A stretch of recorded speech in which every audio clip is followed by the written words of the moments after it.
Well, hello, paper crafters and journalists. In today's video, we're going to start working on our spine for our journal. Now, my journal is going to be focused on Stampin' Up! Products and my career with Stampin' Up!, but you can use this for any kind of a journal. You want to make a journal for your friends, you want to do a journal for somebody's wedding, you can use it for anything. These tips and ideas are just to give you inspiration. And what I've decided for my front and back covers are some fairly large front and back pieces from a book. And they measure 11 3/4 by height, and the width is about 9 inches, but you can use whatever size you would like. You would just adjust the paper for the inside and the spine.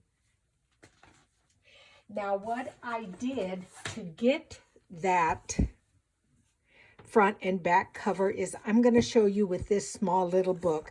On any book that you buy, and like I think I've mentioned before, I buy my books at Goodwill or Deseret Industries just so that I don't have to spend a lot of money because I'm going to be tearing them down.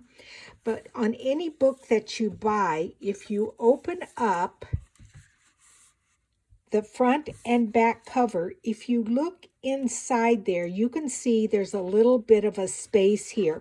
And all I do is take a craft knife and run it down the front and the back and remove all of these papers. So what I'm left is just this front and back and this little bit of a spine. But because I want my book or journal to be wider than what I've cut, I cut this apart. I hope that makes sense. So all you need is your front and back, and then we're going to make a spine that is flexible. Because I want to be able to use the Midori style of binding so that we can slip our signatures in and out of our journal. Now, I've started to pull together what I want to put into my signatures, the papers. And the first cover of each signature is going to be these little folders, and then they've got little tuck pockets.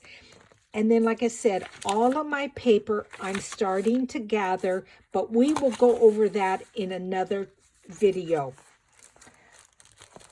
But what we're starting with is just our front cover, our back cover, and our spine.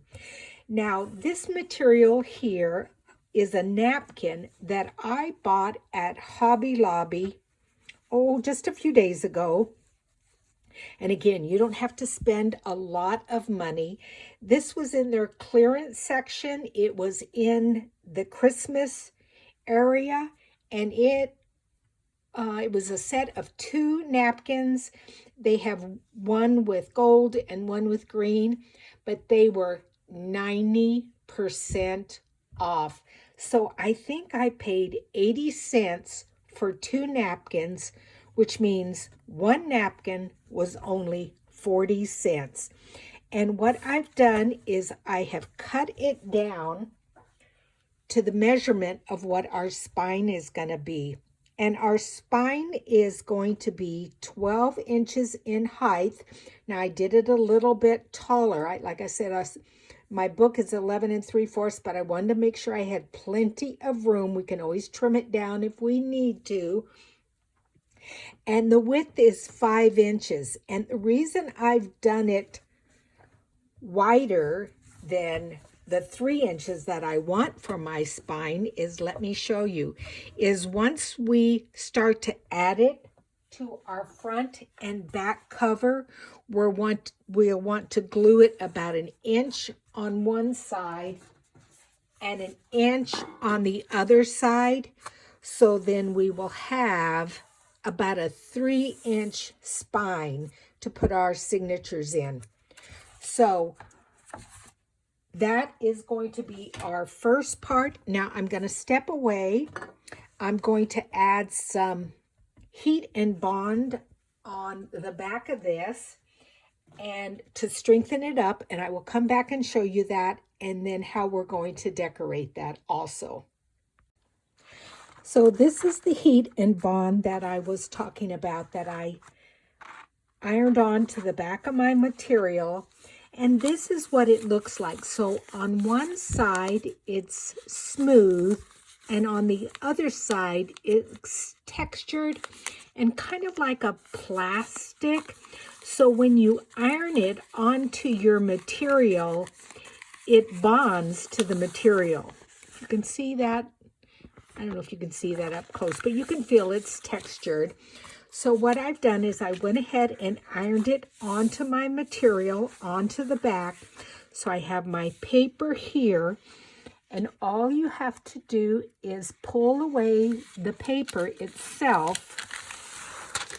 And you can use this paper in your journals, and it gives some stability to your material. It's a little bit stronger, but I'm going to make this material even stronger by sewing some strips of our Stampin' Up!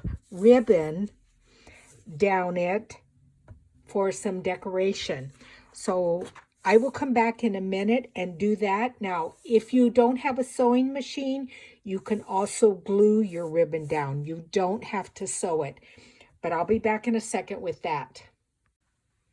Okay, so this is how my spine is, and I've strengthened it with some ribbon. Now, this is celebration ribbon from last year, but a couple of the colors are no longer available, the Lemon Lime Twist and the Grapefruit Grove, but Daffodil Delight, Highland Heather, and Balmy Blue are all current colors. Now, you use any ribbon that you would like. I am the firm believer that we should also use what we have in our stash and not just always buying new stuff. Now, we all love new stuff. I love new stuff too.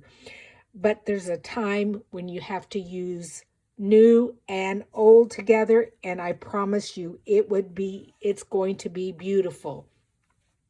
Now, I've added or left some tails onto this because this is going to be top of the spine, and I might want to hang some of our dangles, some of our current little trinkets on there. So that's the end of this video. Go ahead and get started on making your spine, getting your 2 covers, and if you have any questions or anything I can help you with, please let me know. Otherwise, we will continue with part 2 next time on our journal.